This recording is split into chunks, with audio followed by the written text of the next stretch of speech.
coincidimos en mucho de lo que se ha manifestado quienes creemos en que esta es una fecha con mucha importancia y que nos invita también a trascender las cuestiones ideológicas de posicionamientos, que lo charlamos, más allá del respeto a cómo cada uno piensa, sí entender que es una cuestión muy profundamente ligada a la humanidad, lo que plantea este 3 de junio, y como lo dijo la diputada Catalini, que se manifestó, además fue un crimen, un femicidio ocurrido en la provincia de Santa Fe.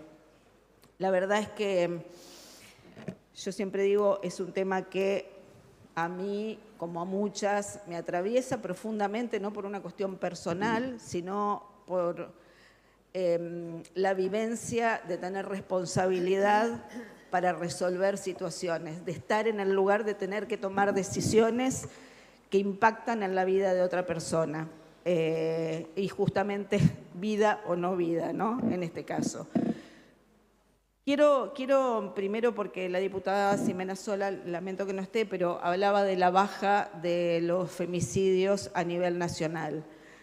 Primero que yo no tengo autoridad para recomendarle nada, pero mi recomendación en términos generales es no atarnos a los números, porque primero que esta es una cuestión estructural pero muy profunda, y que antes de un femicidio, el femicidio es la expresión más extrema de la violencia, y lo que demuestra es que el Estado y la sociedad falló.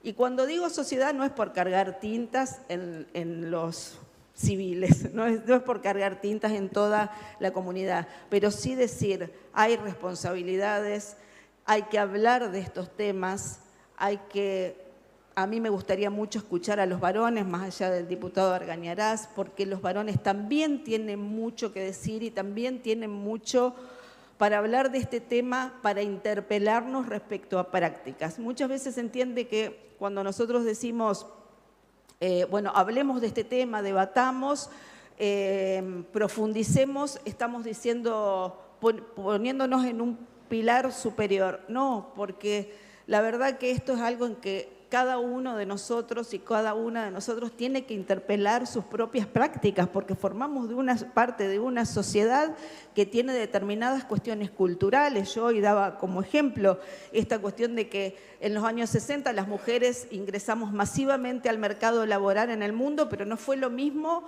con los varones a las tareas de cuidado y a compartir las responsabilidades del hogar. Y eso ya produce una desigualdad estructural muy fuerte. Y hay muchas otras cuestiones de las que podríamos hablar horas. En la base de las violencias hay desigualdades estructurales de varones y mujeres, y eso es una realidad.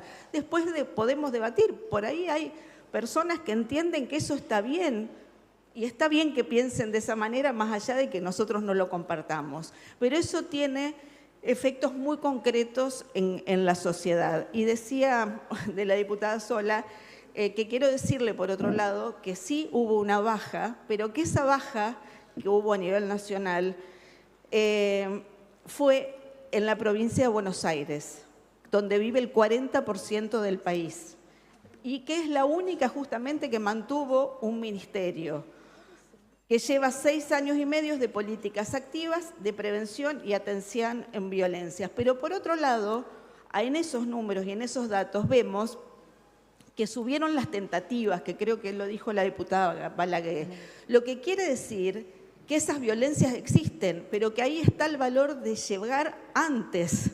O sea, hubo tentativas, pero se pudo proteger la vida de las mujeres y no terminó en femicidio, porque hay un esquema de prevención, porque se instrumenta. Saquemos la provincia de Buenos Aires, esto quería dejarlo porque es un número que tiene que ver con una reducción concreta donde justamente sí hay una política pública.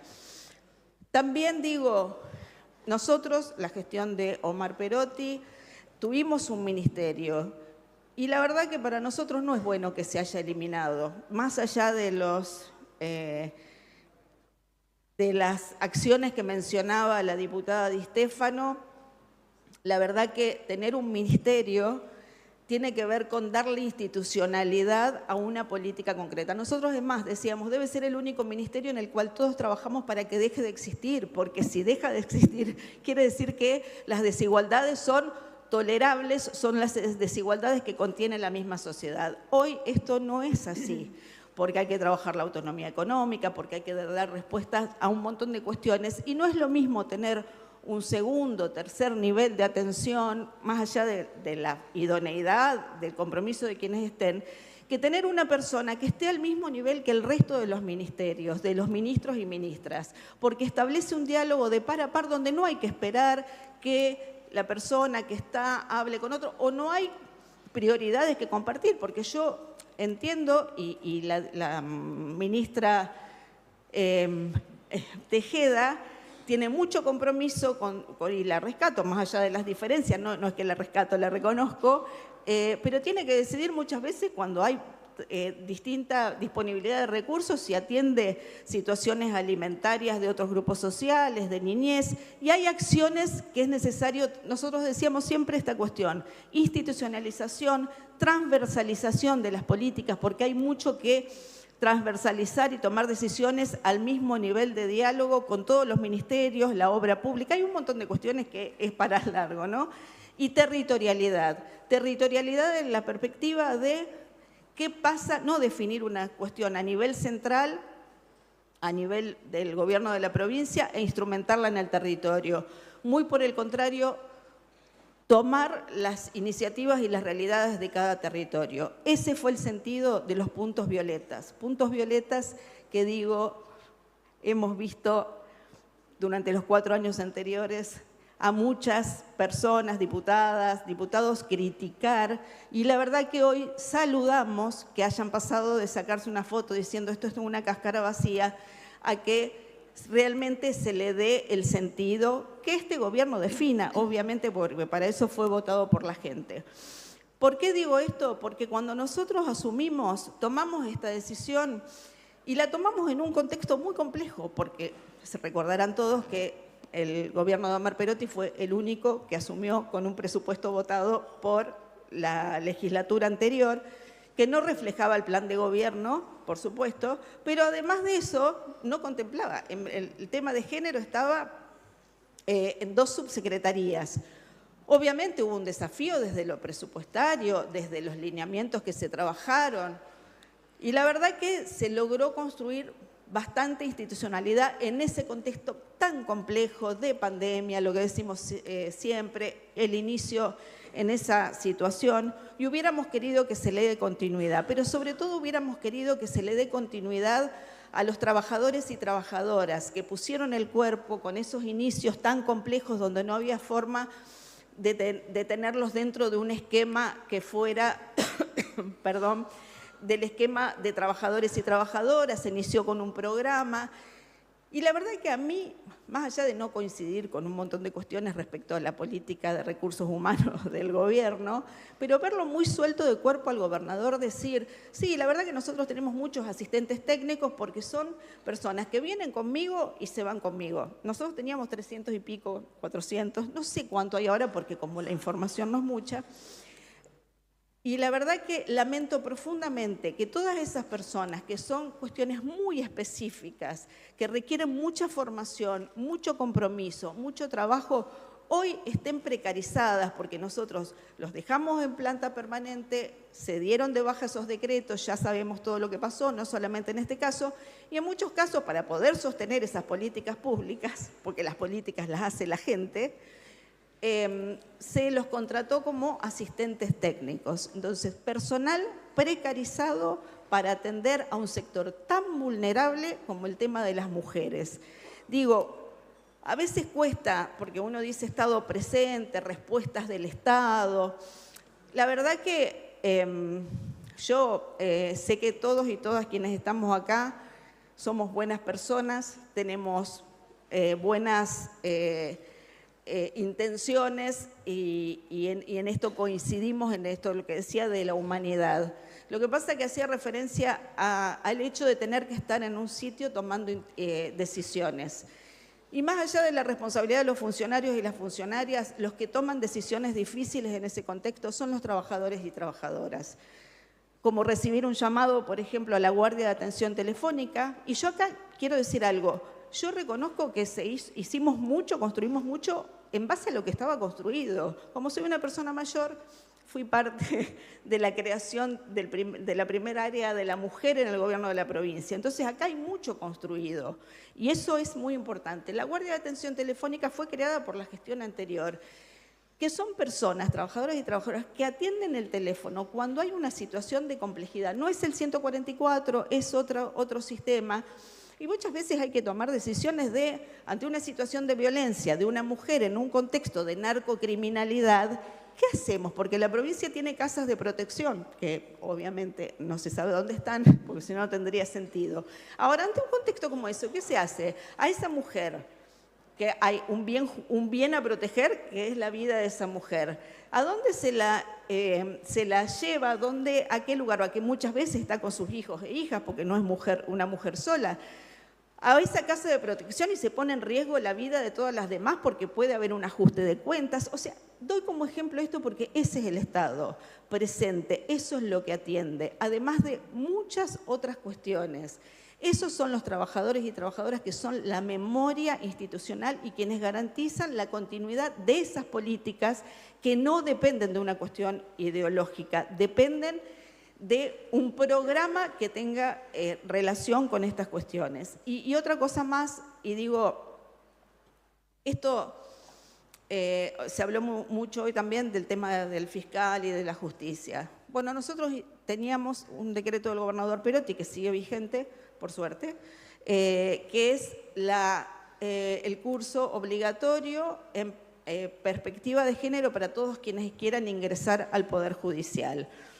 Muchos lo toman como un trámite más. La verdad que mientras lo hagan y lean algo que los y las interpele, está bien, porque es algo muy específico. Y cuando uno ve muchos fallos sin perspectiva de género, yo siempre pongo como ejemplo uno con perspectiva de género, que es el de Rosalía Jara, un femicidio de Fortín Olmos, en donde hubo una sentencia y después la Cámara reafirmó esa sentencia y claramente tiene perspectiva porque habla de la interseccionalidad, de que esa mujer, Rosalía Jara, estaba atravesada por muchas situaciones de vulnerabilidad, la pobreza, el lugar donde vivía, muchas otras cuestiones.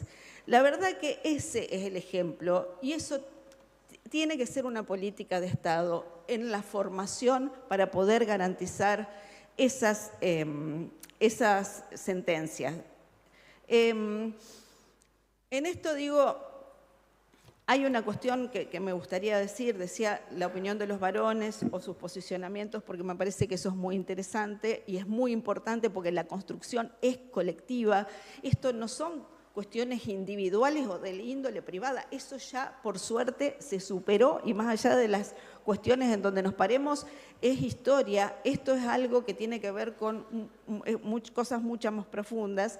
Y digo también, conocemos en muchos casos, como en el de Agostina Vega, la historia de Agostina Vega, sí, la verdad que lo de los periodistas es tremendo, no lo de todos, pero lo de algunos. Conocemos si tenía sexo o no tenía sexo, o creemos conocer.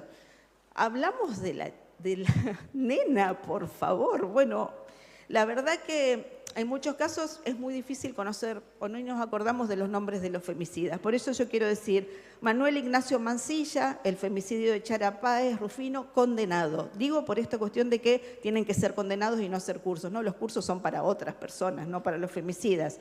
Facundo Solís, quíntuple femicidio, condenado a perpetua. Juan Ocar Valdés, femicidio de Rosalía Jara, condenado a prisión perpetua con la condena confirmada.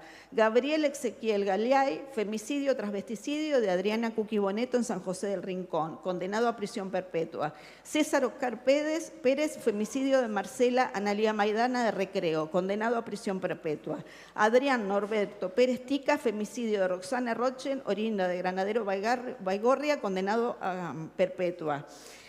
Marco Ezequiel Feruglio, cuádruple femicidio vinculado, también condenado. Estas condenas estas condenas, no todas, porque en algunas era relación de pareja, se pueden hacer porque en el Código Penal está la figura del femicidio, que no dice que la vida de las mujeres vale más que los varones, porque están todos los otros agravantes donde se contempla las relaciones, cuando existe una relación o si es un crimen de odio, no vale más. Lo que sí dice es un agravante que se puede aplicar en el caso de Córdoba, porque no había una relación, pero es un agravante cuando media violencia de género. Todas estas son discusiones en profundidad que tenemos que dar y que nosotros la queremos dar también para adelante. No, cuando hacía mención a lo del gobierno actual y de las cuestiones, no lo digo para discutir el pasado. A nosotros no nos interesa discutir el pasado, menos un pasado reversionado, como vemos que el oficialismo está tratando de hacer, diciendo cosas que no son reales para atrás. Nos interesa discutir las cosas que fueron buenas, como nosotros tomamos las cosas buenas y sólidas de las gestiones anteriores, discutirlas para adelante y poder tener políticas públicas claras, concretas y con continuidad institucional, porque en este caso ahí va la vida de las mujeres. Gracias, señora presidenta. Gracias, diputada.